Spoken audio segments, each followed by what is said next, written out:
জয় শ্রীকৃষ্ণ, রাধে রাধে।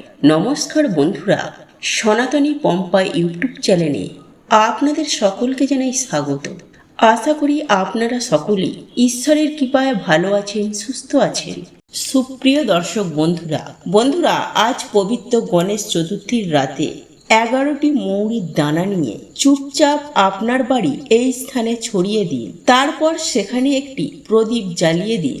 হ্যাঁ বন্ধুরা, আপনি যদি এই পবিত্র গণেশ চতুর্থীর দিন সিদ্ধিদাতা গণেশের আশীর্বাদ ও কৃপা লাভ করতে চান এবং মা লক্ষ্মীর কৃপায় আপনার গৃহ যাতে ধন সম্পত্তিতে ভরে ওঠে এবং আপনি যাতে সমস্ত কাজে সফলতা পান এবং আপনার জীবনে যত সমস্যা, যত দুঃখ, কষ্ট, জ্বালা যন্ত্রণা দূর হয়ে যায়, সেই কারণে আপনাকে আজ পবিত্র গণেশ চতুর্থীর রাতে এই উপায় বা ক্রিয়াটি করতে হবে।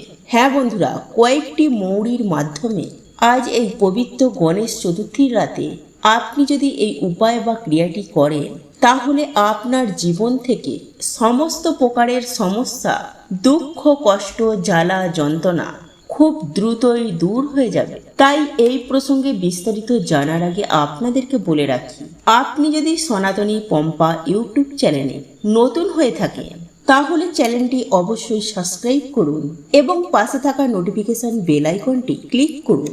কারণ আমি বিভিন্ন প্রকার তন্ত্র, মন্ত্র, বশীকরণ, টোটকা, বাস্তু টিপস, জ্যোতিষশাস্ত্র, পুজো, আরাধনা এবং ব্ল্যাক ম্যাজিক করা নিয়ে নিত্য নতুন ভিডিও আপলোড করে থাকি, যা প্রয়োগ করার মাধ্যমে আপনার জীবনে থাকা সকল প্রকার সমস্যার সমাধান করতে পারবে। চলুন এইবার মূল আলোচনায় প্রবেশ করা যাক। তবে মূল আলোচনায় প্রবেশ করার আগে আপনারা ওং গাং গণেশায় নমঃ লিখে কমেন্ট অবশ্যই করুন। বন্ধুরা, এই পবিত্র গণেশ চতুর্থীর রাতে আপনারা যদি এই উপায় বা টোটকাটি যাই বলুন না কেন, আপনাকে এই উপায় বা ক্রিয়াটি করতে হবে আজ গণেশ চতুর্থীর রাতে। হ্যাঁ বন্ধুরা, আপনি আজ গণেশ চতুর্থী ছাড়াও বছরের যে কোনো বুধবার বাড়িতে সন্ধ্যা দেওয়ার পরে 2 মিনিট সময় বার করে এই উপায় বা ক্রিয়াটি করতে হবে। তবে আজ আমি আমার এই ভিডিওটির মাধ্যমে যে কথাগুলি বলছি, বন্ধুরা আপনারা প্রত্যেকেই জানি যে বুধবার সিদ্ধিদাতা গণেশের প্রিয় একটি বার, আর সপ্তাহের প্রত্যেকটি দিনই কোনো না কোনো দেবদেবীর সঙ্গে সংযোগ রয়েছে। তাই বন্ধুরা, এই উপায় বা ক্রিয়াটি আপনারা যদি আজ গণেশ চতুর্থীর রাতে না করতে পারলে, তাহলে আপনারা বছরের যে কোনো বুধবার দিন রাতে অবশ্যই করুন। এই উপায় বা ক্রিয়াটির ফলে সবথেকে বেশি ফল লাভ করতে পারবেন এবং প্রতিটি কাজে আপনারা সিদ্ধি লাভ করবেন। যাই হোক বন্ধুরা, আমি সবার প্রথমে আপনাদেরকে জানিয়ে দেব যে এই উপায় বা ক্রিয়াটি করার জন্য আপনাদের যে যে উপকরণগুলি আগে থেকে সংগ্রহ করে নিতে হবে, সেগুলি হলো 11টি মৌরির দানা। হ্যাঁ বন্ধুরা, কিছুটা পরিমাণ মৌরি কিনে আনবেন, তা থেকে নিখুঁত অখণ্ড 11টি মৌরির দানা বেছে নেবেন এবং সেই সঙ্গে কিছুটা কর্পূর কিনবেন। যদি আপনার বাড়িতে কর্পূর দানি থেকে থাকে, তাহলে সেটা অত্যন্তই ভালো। আর যদি আপনার বাড়িতে কর্পূর দানি না থেকে থাকে, তাহলে অবশ্যই একটি কর্পূর দানি কেনার চেষ্টা করুন এবং সেই সঙ্গে কিনে আনবেন একটি মাটির প্রদীপ এবং কিছুটা পরিমাণ গাওয়া ঘি। বন্ধুরা, যদি আপনাদের পক্ষে সেরকম সামর্থ্য না থাকে, তাহলে আপনারা এই প্রদীপটি সরিষার তেল দিয়ে জ্বালালেও হবে এবং সেই সঙ্গে অতি অবশ্যই লাগবে 11টি নিখুঁত দুর্বা ঘাস।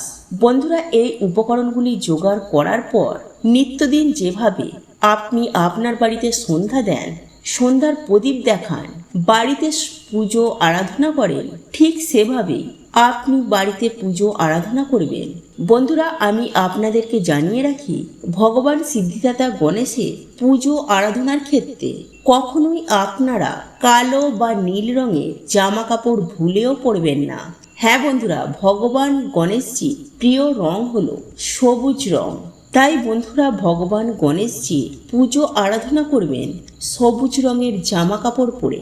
বন্ধুরা, চেষ্টা করবেন বুধবার দিন যে কোনো রঙের জামা কাপড় পরলেও কালো বা নীল রঙের জামা কাপড় ভুলেও পরবেন না। এর ফলে অশুভ শক্তির প্রভাব আপনার ওপর পড়বে। বন্ধুরা, যাদের জন্মকুণ্ডলিতে বুধ গ্রহের অশুভ প্রভাব রয়েছে তারা যদি আজ এই গণেশ চতুর্থী ছাড়াও বছরের প্রত্যেকটি বুধবার এই উপায় বা ক্রিয়াটি করতে পারে, তাহলে আপনার বুধ গ্রহের অবস্থান অত্যন্তই শুভ হয়ে যেতে পারে। হ্যাঁ বন্ধুরা, ভগবান সিদ্ধিদাতা গণেশের সব থেকে প্রিয় জিনিস হচ্ছে এই দুর্বা ঘাস। তাই গণেশ চতুর্থীর দিন সন্ধ্যার পর অথবা বছরের যে কোনো বুধবার সন্ধ্যার পর ভগবান গণেশজির পুজোয় দুর্বা ঘাস অবশ্যই নিবেদন করবেন। তবে হ্যাঁ বন্ধুরা, এক্ষেত্রে একটি কথা মাথায় রাখবেন, এই দুর্বা ঘাস আপনারা ভগবান গণেশজির পায়ে বা চরণে কিন্তু এই দুর্বা ঘাস দেবেন না। এই দুর্বা ঘাস আপনারা ভগবান সিদ্ধিদাতা গণেশের হাতে বা কাঁধে দিতে পারেন। কিন্তু বন্ধুরা, এখন প্রশ্ন হলো আপনারা কটা দুর্বা দেবেন এবং কিভাবে দেবেন। বন্ধুরা, এখানে দুর্বা ঘাস আপনারা 11টি কিংবা 21টি দুর্বা ঘাস একত্রিত বেঁধে একটি দুর্বা দল তৈরি করে তারপর আপনারা ভগবান সিদ্ধিদাতা গণেশজিকে নিবেদন করবেন। তবে বন্ধুরা, এই দুর্বা ঘাসের দলটি আপনারা যখন তৈরি করবেন তখন লাল সুতো ব্যবহার করবেন। যাই হোক বন্ধুরা, আপনারা এই 11টি বা 21টি যতগুলোই দুর্বা ঘাস নিন না কেন, তখন আপনাদেরকে একটি মন্ত্র পাঠ করতে হবে। আর এই মন্ত্রটি হলো ইদান দুর্বাদালম ওং গাং গণপতয়ে নমঃ। ইদাম দুর্বাদালম ওং গাং গণপতয়ে নমঃ। এই মন্ত্রটি আপনারা 3 বার জপ করবেন। এরপর ভগবান গণেশজির সামনে একটি শুদ্ধ গাওয়া ঘিয়ে মাটির প্রদীপটি অথবা সরিষার তেল দিয়ে মাটির প্রদীপটি জ্বালিয়ে দেবেন এবং তারই সঙ্গে একটি সুগন্ধি ধূপও জ্বালাবেন এবং একটি পাত্রে অর্থাৎ ঠাকুরের বাসনে কিছুটা পরিমাণ মৌরি, হ্যাঁ বন্ধুরা, নিখুঁত 11টি সবুজ মৌরি রেখে দেবেন ভগবান সিদ্ধিদাতা গণেশের সামনে। এরপর আপনারা কর্পূরদানিতে কর্পূর দিয়ে সেটিকে জ্বালাবেন। তারপর আপনারা যে 11টি মৌরির দানা রেখেছিলেন সেই পাত্র থেকে সেই মৌরির দানাগুলি আপনি আপনার হাতে তুলে নেবেন এবং একটি একটি করে কর্পূরদানিতে আপনাকে আহুতি দিতে হবে। বন্ধুরা, এই যে মৌরিগুলি আপনি আহুতি দেবেন একটি একটি করে অর্থাৎ 11 বার, তখন এই উপায় বা ক্রিয়াটি করার সময় আরও একটি আলাদা মন্ত্র আপনাকে মৌরিগুলি আহুতি দেওয়ার সময় অবশ্যই পাঠ করতে হবে। আর তা হলো ওং বিঘ্ন বিনাশায় নমঃ। ওং বিঘ্ন বিনাশায় নমঃ। ওং বিঘ্ন বিনাশায় নমঃ। ওং বিঘ্ন বিনাশায় নমঃ। 11 বার এই মন্ত্রটি আপনাকে জপ করতে হবে। অর্থাৎ 11টি মৌরির দানা একটি একটি করে যখন আহুতি দেবেন তখন এই মন্ত্রটি আপনারা বলে আহুতি দেবেন। বন্ধুরা, এইভাবে আহুতি দেওয়ার পর এরপর ওই কর্পূরদানি জ্বলন্ত অবস্থায় আপনি ভগবান গণেশজি পুজো আরাধনা করবেন। এইভাবে পুজো সম্পূর্ণ করে নেওয়ার পর আপনার পাত্রের মধ্যে অবশিষ্ট যে মৌরির দানাগুলো থাকবে সেগুলি আপনারা আপনার ডান হাতের মুঠোর মধ্যে করে নেবেন এবং আপনি আপনার ঠাকুর ঘরে বসেই আপনি আপনার মাথার চারিদিকে এই মৌরির দানাগুলি ঘোরাবেন। ঘড়ির কাঁটা অনুযায়ী আপনারা এটিকে 7 বার ঘোরাবেন। এরপর আপনি চলে যাবেন কোনো মুক্ত জায়গায় অর্থাৎ কোনো খোলা স্থানে, যেমন আপনি আপনার বাড়ির উঠানে যেতে পারেন বা ছাদে যেতে পারেন, কিংবা আপনি যদি ফ্ল্যাটে থাকেন তাহলে আপনি আপনার ব্যালকনিতেও দাঁড়াতে পারেন। হ্যাঁ বন্ধুরা, এই ফাঁকা স্থানে গিয়ে আপনি উত্তর দিকে পেছন করে দাঁড়াবেন, অর্থাৎ আপনাকে দাঁড়াতে হবে দক্ষিণ দিক মুখ করে। তারপর আপনি ভগবান গণেশজির উদ্দেশ্যে আপনার জীবনে দুঃখ কষ্ট জ্বালা যন্ত্রণার কথা মনে মনে বলবেন এবং আপনি যা চান আপনি মনে মনে ভগবান গণেশজিকে জানাবেন এবং তারপর আপনি উত্তর দিকে অর্থাৎ আপনার পেছন দিকে ওই হাতের মুঠোতে থাকা মৌরির দানাগুলি ছুঁড়ে দেবেন। এইভাবেই আপনাকে এই উপায় বা ক্রিয়াটি সম্পূর্ণ করতে হবে।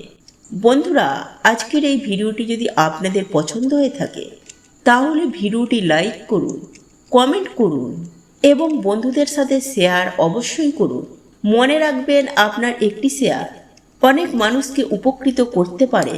আপনি যদি সনাতনী পম্পা ইউটিউব চ্যানেলে এখনো পর্যন্ত নতুন হয়ে থাকেন, তাহলে চ্যানেলটি অবশ্যই সাবস্ক্রাইব করবেন এবং পাশে থাকা নোটিফিকেশন বেল আইকনটি ক্লিক করবেন। এইরূপ নিত্য নতুন ভিডিও সবার আগে দেখার জন্য ঈশ্বর আপনার মঙ্গল করুন। আপনি সুস্থ থাকুন, ভালো থাকুন।